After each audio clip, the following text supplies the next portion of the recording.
Okay, last month I started making videos on Japanese monthly living expense for an international student, and from that perspective, I actually committed you my dear homies twice video.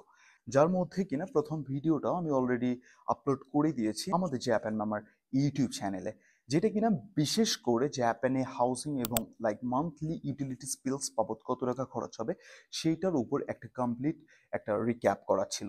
But this time I'm going to talk about monthly food budget for an international student in Japan. জাপানে monthly food বাজেটটা actually দুই ধরনের হয়ে থাকে। Number one হচ্ছে process food budget, and number two হচ্ছে homemade food budget. আচ্ছা, ব্যাপারগুলো একটু কমপ্লিকেটেড বা একটু জাপানিজ বললে অকারেনিকুই হচ্ছে, মানে বুঝতে অসুবিধা হচ্ছে, but I am gonna actually recap all these things from now on in a very clear way. Okay. So first thing first, if you don't know how to cook, যদি তুমি রান্না বান্না করতে না জানো, ইভেন রান্না বান্নার প্রতি ওইভাবে অ্যাকচুয়ালি ইন্টারেস্ট কাজ করে না, যারা কিনা অ্যাকচুয়ালি ইনস্ট্যান্ট ফুড বা ফ্রোজেন ফুড এরকম ফুডিং দিয়ে তোমরা জাপানের ফুড বাজেট করতে চাও, তাদের জন্য এক নম্বর হচ্ছে ফুড বাজেট প্ল্যানটা কাজ করবে, which is process food budget. Process food budget is basically frozen food অথবা ইনস্ট্যান্ট যেসব ফুড আমরা কিনা জাপানে এক্সিস্ট করা কনভিনিয়েন্ট স্টোরগুলো রয়েছে, এইসব কনভিনিয়েন্ট স্টোর থেকে তোমরা ডিরেক্টলি কিনে তোমরা হচ্ছে তোমাদের ডেইলি নেসেসিটিস অথবা তোমাদের ডেইলি ফুড বাজেট প্ল্যান করতে পারো। And for this one you definitely and you got to be dependent on convenient store. Japan available convenient store মধ্যে you can find Family Mart, Lawson or like 7-Eleven everywhere in Japan. জাপানের তুমি প্রতি like উলিতে গুলিতে তুমি এসব convenient store পেয়ে যাবা, যেখানে কিনা তুমি এসব ready to eat food simply পেয়ে যাবা। And for this processed food budget, you have to actually consider around 30 to 50,000 Japanese yen per month. This is crazy level of food budget in Japan. I would say this is premium food budget, especially for those who don't want to cook and at home, or who don't know how to cook, or who want to be dependent on ready to eat food budget. Okay, so how you have to actually consider 30 to 50,000 Japanese yen per month. I'm going to actually recap this food budget outline from now on. Okay, so দেখো তুমি যদি প্রতিদিন breakfast করার জন্য 300 থেকে 500 yen expense করো only for breakfast, again তুমি যদি লাঞ্চ করার জন্য 500 থেকে 1000 জাপানিজ ইয়েন কনসিডার করো।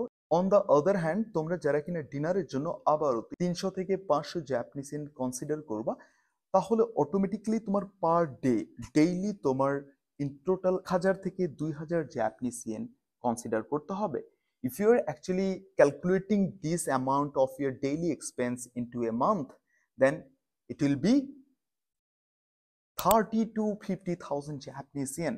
This is how you need to consider your monthly food budget plan in Japan if you are taking our number one food budget plan, which is processed food budget. Okay, so this is number one, and now let's talk about number two. Number two হচ্ছে homemade food budget.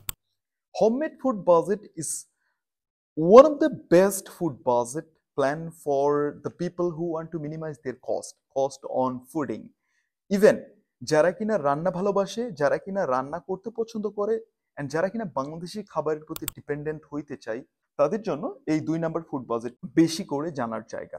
So number 2 food budget অথবা homemade food budget তুমি যদি করতে চাও, তাহলে তোমাকে definitely not on convenient store, you have to be dependent on grocery shops. জাপানে grocery shop যেসব রয়েছে, ফর এক্সাম্পল মারুশোকো, গিউমো সুপার স্টোর, অথবা তুমি যদি সেন্স অথবা ডাইরেক্টস, ফাইনালি তুমি যদি ম্যাক্স ভ্যালুর মতো এসব লাইক গ্রোসারি শপিং সুপার মার্কেটের প্রতি ডিপেন্ডেন্ট হয়ে তুমি যদি তোমার প্রতি মাসের ফুড প্ল্যান বাজেট করো, then you have to spend only 10,000 to 15,000 Japanese yen for your monthly food budget. This is very cheap in Japan. Even in Bangladesh তোমাকে কিন্তু প্রতি মাসে 10 থেকে 15,000 বাংলাদেশি টাকা এক্সপেন্স করতে হয় 2-3 জন মিলে একটা যদি ফুড বাজেট করতে চাও। বাট জাস্ট থিঙ্ক অ্যাবাউট জাপানে তুমি 10 থেকে 15,000 জাপানিজ ইয়েনের মধ্যে একটা ফুড বাজেট করবা। This is in cent, right? So how it is working, let me actually break down this complete outline from now on. জাপানে দেখো প্রতি মাসে তুমি যদি একজন মানুষ হিসেবে 5 কেজি চালের ভাত খেতে চাও, ফর এক্সাম্পল আমি কিন্তু প্রতি মাসে আমার 5 কেজি চালের রাইস লাগে। হ্যাঁ, 5 কেজি হয়ে যায়। জাপানে প্রতি 5 কেজি চালের দাম 2200 থেকে 3000 জাপানিজ ইয়েন। ওকে, লাইক 2200 মানে হচ্ছে 2.2K two 3K Japanese yen. তাহলে তোমরা যদি প্রতি মাসে 5 কেজি চালের রাইস খেতে চাও, তাহলে তোমাদেরকে 2.2K জাপানিজ ইয়েন হিসাব করতে হবে। যদি কিনা তোমার চাল 5 কেজির জায়গায় 10 কেজি লাগে, তাহলে তোমার কত টাকা লাগবে monthly? 2.2K two 5000 Japanese. In শর্টে বলি, প্রতি মাসে যদি তোমার চাল 5 কেজি লাগে, তাহলে তোমার 2200 জাপানিজ ইয়েন লাগছে। যদি 10 কেজি চাল লাগে, তাহলে তোমার 5000 জাপানিজ ইয়েন লাগছে। ওকে, সো এটা গেল চালের ব্যাপার। এখন আসো, প্রতি মাসে যদি তোমার মিট আইটেম অথবা ফিশ আইটেম কনসিডার করো, দেন এক্ষেত্রে প্রতি মাসে 5000 জাপানিজ ইয়েন রাখলেই এনাফ। এনাফ মিন এনাফ। 4টা সপ্তাহে তো একটা মাস হয়, এই 4টা সপ্তাহে তুমি যদি 5 কেজি মিট আইটেমস অথবা ফিশ আইটেম খেতে পারো, then you can cover up a month in a very good way. Okay, so এই 5 কেজি ফিশ অথবা মিট আইটেমের জন্য তোমার জাপানে 5000 জাপানিজ ইয়েন খরচ করলেই হয়ে যাবে।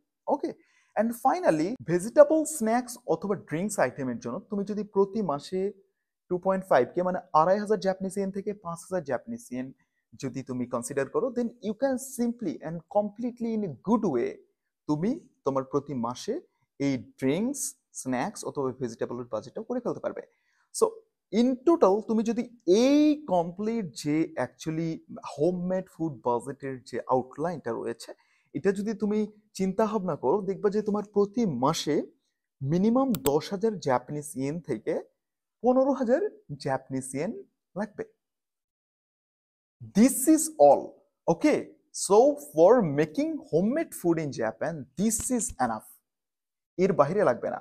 And one thing should be very clear that এই যে আমি ফুড বাজেটের কথা বললাম, this is for one person, একজন মানুষের জন্য বা একজন ইন্টারন্যাশনাল স্টুডেন্টের মেটাফরিক আইডিয়াটা আমি শেয়ার করেছি।